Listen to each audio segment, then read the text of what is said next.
Good afternoon, everybody. My name's Paul Dawkins, and I'm here on the Art to Art Show. Now, you may wonder, what has Kung Fu fighting got to do with arts? Well, Kung Fu's actually a martial art, and in the studio with me today, I have a bit of a martial arts expert, and I can see him sort of like wondering what I'm doing, describing him as that. His name's Graham Pritchard. Hello, Graham. Hi, Paul. How you doing? I'm not too bad. Yourself? Yeah, pretty good. Thank you very much. Now, I met Graham somewhere around about 1996, so what's that, 15 years ago? Yes. And then I met you when I went to a Kung Fu class, and you were doing that then, but you've moved on to bigger and better things since then. I understand Tai Chi is your style of choice. Well, I've been training in Tai Chi since 1991, and I'm very fortunate to train with a master every week, Master Andrew Austin. And I've been teaching Tai Chi since 1996. My emphasis in my classes is health and well-being, because the majority of people who come to my classes to practice Tai Chi are perhaps retired people or people looking to relax, and or people looking for a gentle exercise system that's going to benefit both their mind and body. Yeah, a lot of people don't realise, because when they think about martial arts, they only focus on the first word of it, which is martial, and they think martial arts involves breaking planks, bricks, jumping up in the air and kicking somebody in the head. Now, although most people who are masters can do that sort of thing, it's not why they're doing it. There's a huge health benefit involved in martial arts. Well, as Brucey said, it's the art of fighting without fighting. The best martial artists never get involved in a fight.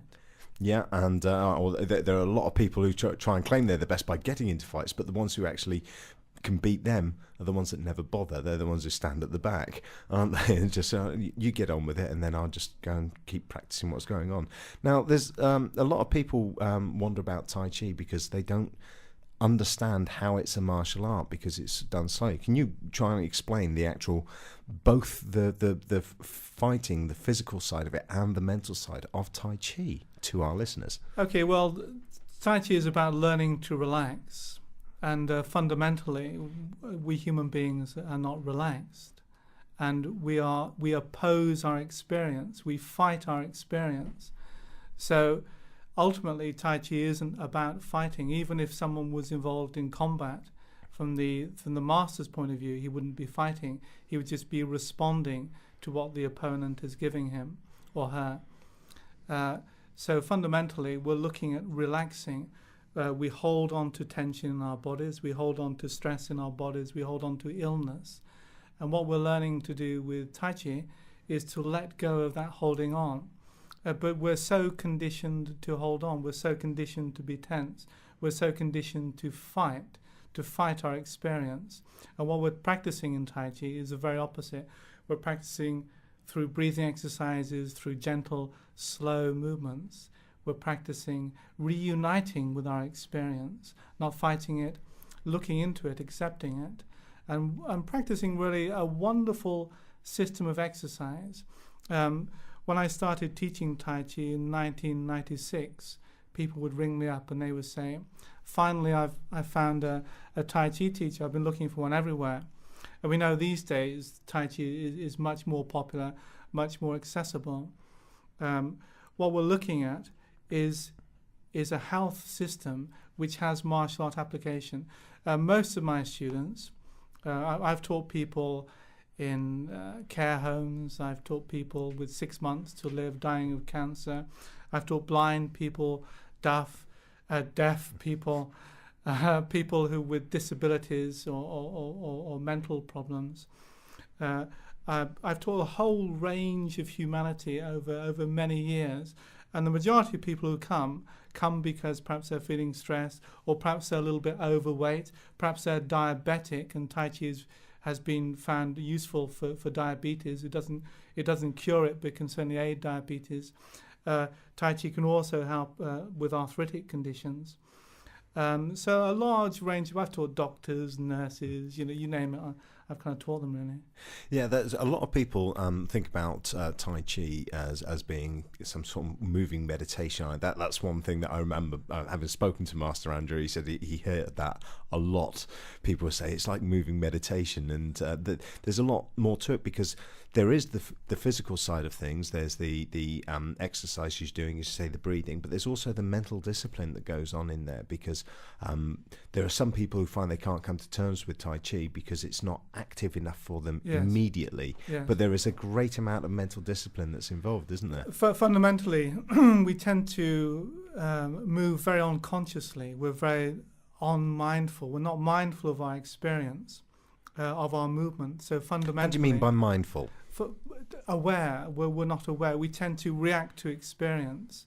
And fundamentally, what we're endeavoring to do with Tai Chi is to move more mindfully or more skillfully or more attuned. We want to be more aware in our movement.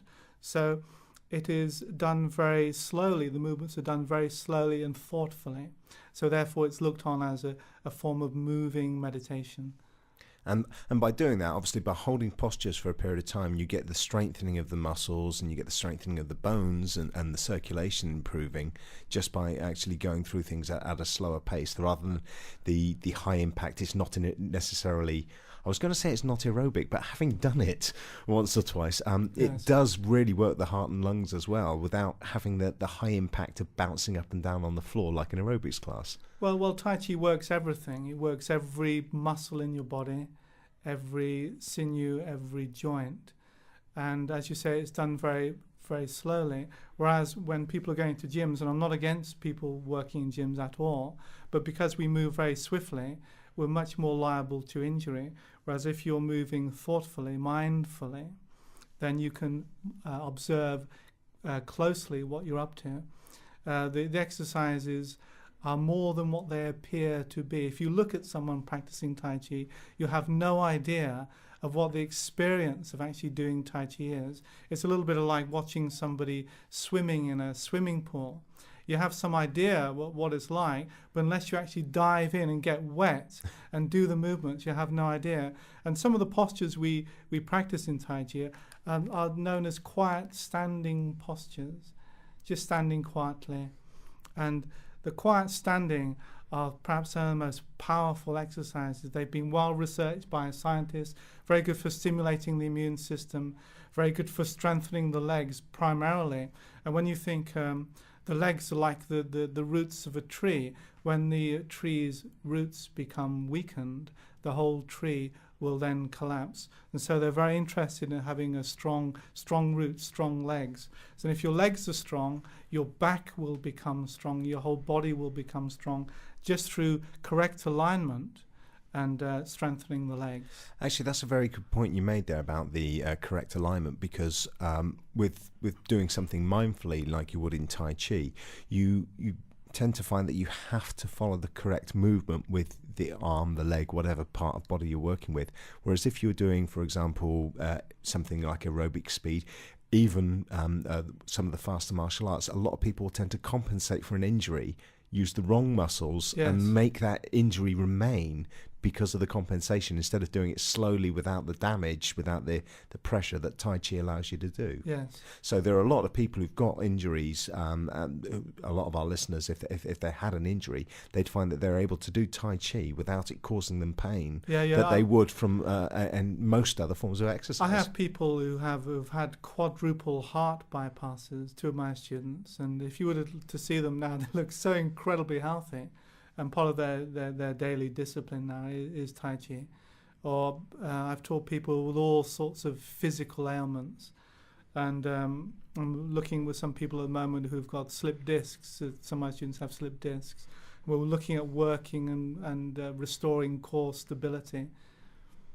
You mentioned, I mean, that all these people who have these injuries, it is not limited to people who are. No. I mean, I've actually been on some of your classes Yes. myself, and I'm not that unfit. I mean, I've got 4 black belts, and I still like to come along and learn from yourself when I can find out how to do things. And I know several other very, very fit people who do Tai Chi. We've got some, you and I both know some world champions who Yes. like to do Tai Chi because I've actually trained world champions. Not world champions. So I've trained gold and silver medalists, Tai Chi people. Yeah, and yeah, this is the thing. I mean, I've actually trained with world champions in kickboxing who do Tai Chi because they know how much it helps them out. So they do a competitive sport, and they are at the Yes. top level of their sport, but they still do Tai Chi. It's not something that only If- old or ill If you people can want to do. get, It's a we wide. we say if you want to get into the edge of your sport, so if you practice karate or whatever, do Tai Chi as well, and it'll give you an insight. Yeah. Perhaps an insight into your sport that perhaps you didn't have before. Right. Okay. That's a claim, isn't it? Yeah, But that- it's quite true. It's often used, yeah. It's. I mean, people turn around and say about cross training is the Yes. modern new thing. Yeah, well, it's been going on about 3,000 years, so I suppose we could Absolutely. call it modern if we look in universal terms. But it has been going on. I mean, the Tai Chi has been around for many hundreds of years. Now, one of the main things that you said as about, we have, as we have, yeah, well, have. not me personally. Yes. I know I'm getting some grey hairs in the beard, but don't think I'm It feels that 3,000 way years old. sometimes, doesn't it? One of the main things you did say about Tai Chi is the breathing of it, and how to be mindful Right. of this one. And now we've got this nice calm mindset. I'd like to go and give our listeners another song, one chosen by you, emphasising breathing. Ladies and gentlemen, going to give you The Prodigy in a moment. Right, okay, that was The Prodigy there with Breathe, and I was just having a bit of laugh with Graham off mic there, because, I mean, even such a wild group as The Prodigy, they seem to be able to state how important breathing is. We tend to forget that, don't you think? Yes, and when you think as children, we would breathe naturally. So if you ever watched a child breathing, if they're lying on a bed, or a little baby, when they breathe, they use their diaphragm, which means that their belly goes up and down. And that's called natural breathing or diaphragmatic breathing. And it means you're aerating the lower lungs, you're squeezing your internal organs, massaging your internal organs, as it were, through your breath. And as we grow older and more stressed and we lose our naturalness, we start to breathe higher and higher up in our chest. We start to use our pecs more. We start to use the muscles around our neck called scalenes. And we start to use forced inspiration. We have a problem breathing out, because breathing out we kind of associate with letting go. Breathing out is also associated with death. But children very happily to and we know that when we make that it just feels so nice to have that long out breath. So what we do particularly in what are called our Qigong classes, we focus a little bit more on mindful or conscious natural breathing. And the result is we just feel so much better. I'm going to come back to Qigong in a moment, but when you just made that noise about the breathing out, it sounded so much like a sigh or a yawn. Yes. And if you think about it, in day-to-day life, if anybody yawns or sighs, they're immediately picked up, oh, are we boring you? Or Yes. something like that. And that's trained all the way back from school days. As you said, as children, you know that. And we were saying about how much training there is for you to change your breathing pattern in modern day life, because you mustn't yawn, because it's rude.